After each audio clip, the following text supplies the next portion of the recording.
What does the word style mean to you? Style is, ooh, that's a good one. Style is like the expression of yourself. Yeah, how it comes out. It's unique and individual to each person and based on their body type and shape. What is beauty? It really lays in the eye of the beholder. There's a certain level of confidence that shows up with someone who's really stylish. I think it's like the balance of like composure and going big. Cool. Like that's style right there. I don't know, style is just like an attitude. I think it's just how comfortable you are around your skis on the mountain. You don't need to be even skiing to have style. Wow. You can have style in the parking lot.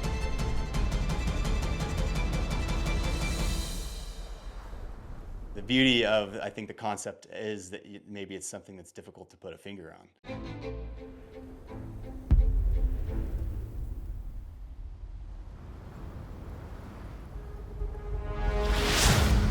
We all like the idea of having good style. But just how stylish are we? And how equipped are we to determine whether what we feel when we ski is also how others perceive us? To dig a little deeper, we met up with 5 expert skiers with their own distinct style. My name is Marcus Gaston, and I'm a professional freeride skier. I think if I had to describe my skiing style, maybe it's how I'd want it to be described. Hopefully powerful and dynamic. My name is Todd Laguerre. I'm a professional big mountain skier. I made a name for myself in the industry for skiing consequential stuff, big airs, and from really charging. In the simplest terms, I travel around looking for soft snow. My name is Alex Hackle. I competed in 2 X Games and won 2 X Games medals. My style is a little unconventional. I don't have the cleanest lines all the time. My hands might be here, they might be there. I'm Annie Wengler and I'm a professional skier. I'm like constantly on the edge. I really enjoy like the play with gravity, being on the edge, but you like somehow get away with it. My name is Morgan. I've been certifying ski instructors for 27 years and I'm currently working with the PSIC. To me, a good style is something that's relaxed and achievable in all terrain. And we wanted to know if difference in style is something you can measure. I'm Alex, one of the co-founders of Carv. So we looked at these skiers' Carv data to find out exactly what the skills are that make some people look so great on the slopes. To see if that's something that can be broken down and measured, and if us regular skiers can learn how to improve our own style. At Carv, we look at skiing all day long and we look at thousands of turns. And the thing that's really clear, when the skiing's beautiful, we see it in the data. Come here. Yeah. Do you want to talk about style? You just got a haircut, bro. Want to talk about your hairstyle? We all know good style when we see it. We've all sat in the chairlift and thought, wow, look at that stylish skier. But what exactly makes someone stylish? And can it be learned? I think the biggest misconception people have is they think of style first and technique second. And it's very important to understand that function will determine form. People can learn to become a smooth and stylish skier. It just takes effort. I typically never think about style when I'm skiing. I'm always thinking about fundamentals. If the fundamentals are there, you don't have to think about your skiing. You can like focus on everything else and your senses are free and you can just like evolve from there. I don't think you can have good style without having fundamentals. You can have style, just not good style. You can only go so far if you don't have a baseline of knowledge. Because being able to do it the technically correct way, you can break the rules and add your own style to it. But if you don't know how to do it technically correct, then you're building a foundation on a house of cards. You kind of need those fundamentals and then put your style on top of it. I always say the three most important things of skiing are balance, rhythm, and personal expression, which is style. But like, rather than going out and trying to work on being stylish, go out and work on your balance and your rhythm and let your style shine through. So, what are the telltale signs that someone has not spent enough time working on their fundamentals? Overactive arms, they plant the pole and fling the door open. Everything is locked and like tight, like every muscle is under tension. You'll see them overly twist with their upper body. That's a big no-no. Nobody on earth looks good with their body rotating inside. The more your upper body moves, the sloppier the image. It doesn't look put together. Okay, great. So, becoming a stylish skier requires a certain technical proficiency. But for us mere mortals who have not spent years mastering our turns, how do we know which aspect of our skiing to focus on? And where do we begin? The reality is most of us don't quite ski like we think we do in our heads. One thing I tell my clients is our bodies lie to us all the time. It's like singing in the shower. What you think you sound like is not actually the reality. So we wanted to use Carv data to understand exactly what's going on when you ski, and specifically what sets really stylish skiing apart from less stylish skiing. And when we looked at the data, we found 4 things that, if you work on them, will unlock much more stylish skiing on snow.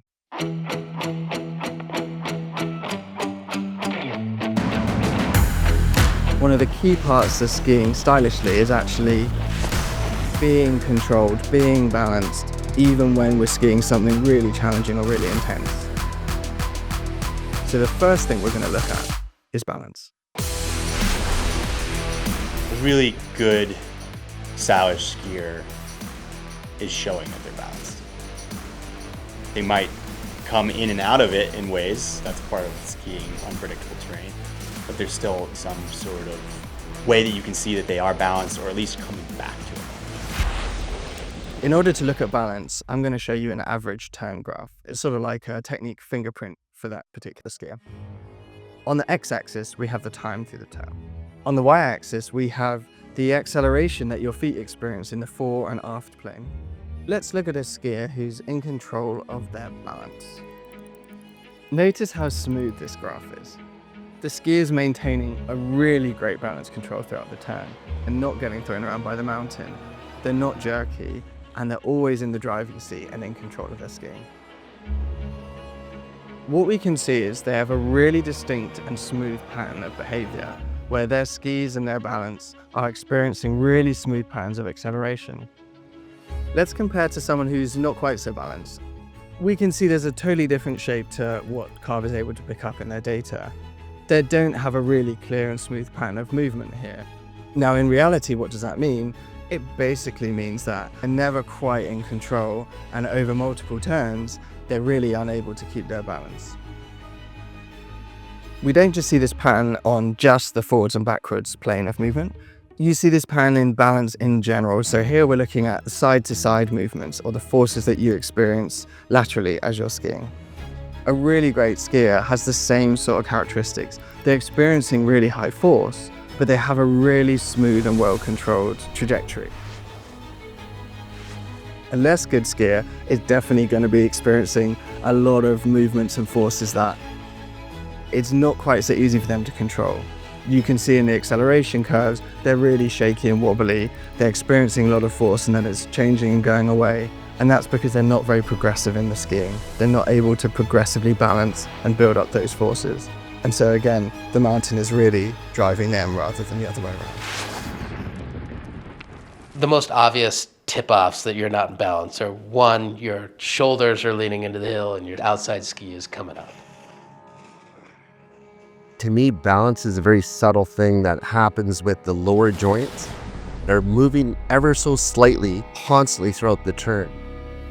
And it doesn't seem like any condition phases them. And balance is actually a thing you can work on a lot. Like, not even just on skis, like also at home, like doing a lot of coordination training, like brushing your teeth on your tippy toes and using your left hand instead of the right hand, and like little balance boards and stuff. And that leads me on to the second feature of stylish skiing, flow. Flow, I think that can mean a few different things, but for me that means moving with the terrain, allowing the mountain to carry you. If someone is flowy in skiing, it looks like a dance. There's no like forced movements or anything. In Carv, we tend to interpret flow when the ski is making smooth, rounded turns as opposed to jerky, reactive ones. Carv measures the rotation of your feet, and it's actually doing this in the yaw plane, which is twisting. Now, a really good turn shape, we're going to see smooth, rounded twisting that is not jerky and is not very reactive.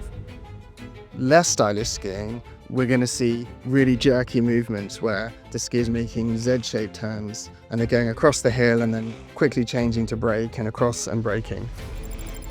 Now, what we actually see in the data is this creates a divergence of the skis where they splay outwards, or a convergence at various points in the turn. And that's exactly what we can see in the graph here. In order to create a smooth turn shape, both of your skis need to twist at the same rate. Now, twisting happens when you have a pivot point. If you're a great skier, you've got a very stable upper body, and both of your legs can twist with that as the pivot point. If you're a less stylish skier, what tends to happen is you try and initiate the turn with something else, maybe your arms or your upper body, and your body still needs a pivot point to create the rotation, and it tends to be one of your legs or the other, which ultimately leads to a really jagged turn where one ski is doing something different to the other. If I think of flow and rhythm, what you're doing is you're transferring energy from one turn to the next, and you're not having to recreate it. And you start to see that flow. That's the type of person you want to stop and say, man, I really like how you're skiing. The third thing we're going to look at is the dynamism. Specifically, the transition of the turn and the weight release that occurs at transition.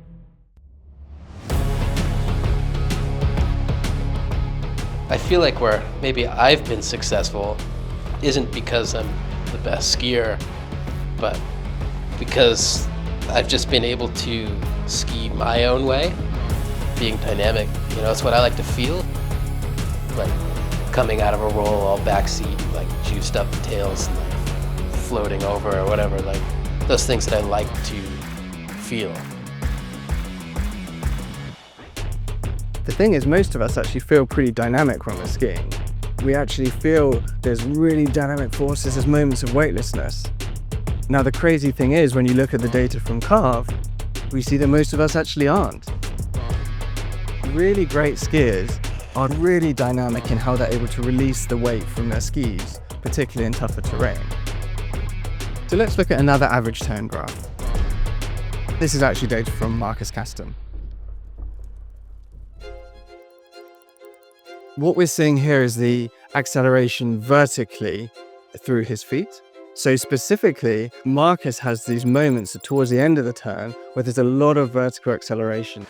And then he has this moment of weightlessness where you can see in the acceleration there's a massive change as his feet start to come down and they enter the next turn. And this shape, this really dynamic shape, is exactly what allows him to get into control no matter how dynamically he's skiing. Let's look at a skier who's not quite so stylish.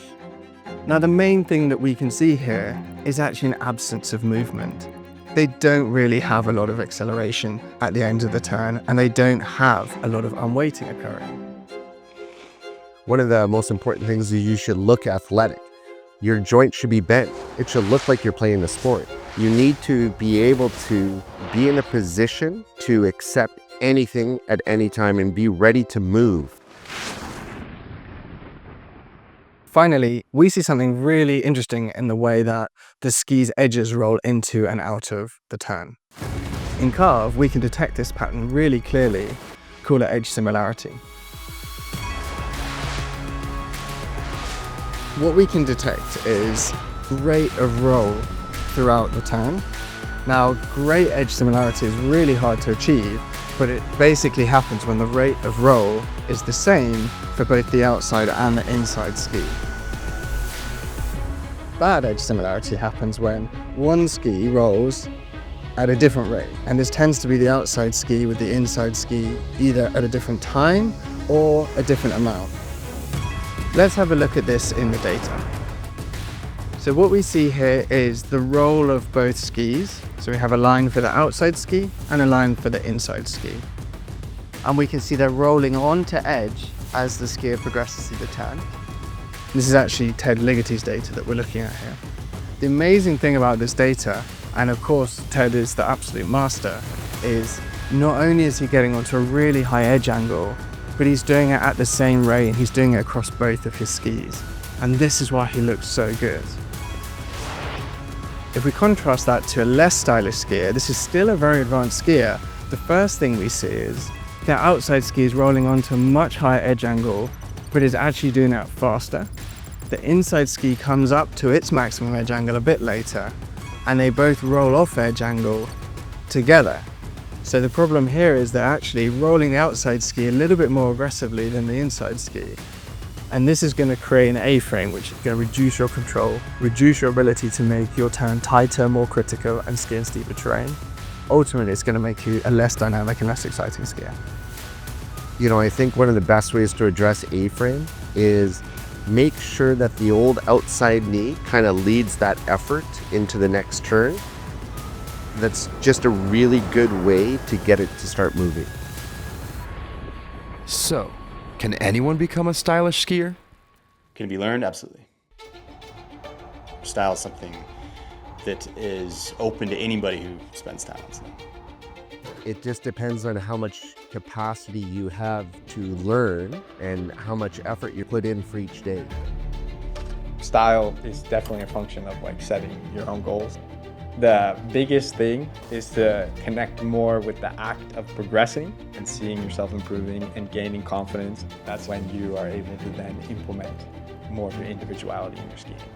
So, next time you see an amazing skier glide effortlessly down the hill, remember that behind those beautiful turns is a lot of time on snow, focusing on small, everyday improvements.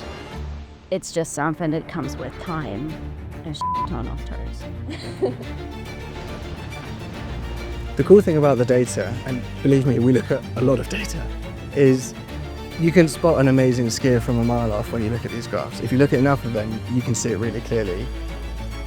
Really great skiing is about being really exciting, but also being in control. Only when you're in control can you create movements and balance forces that create these amazing curves.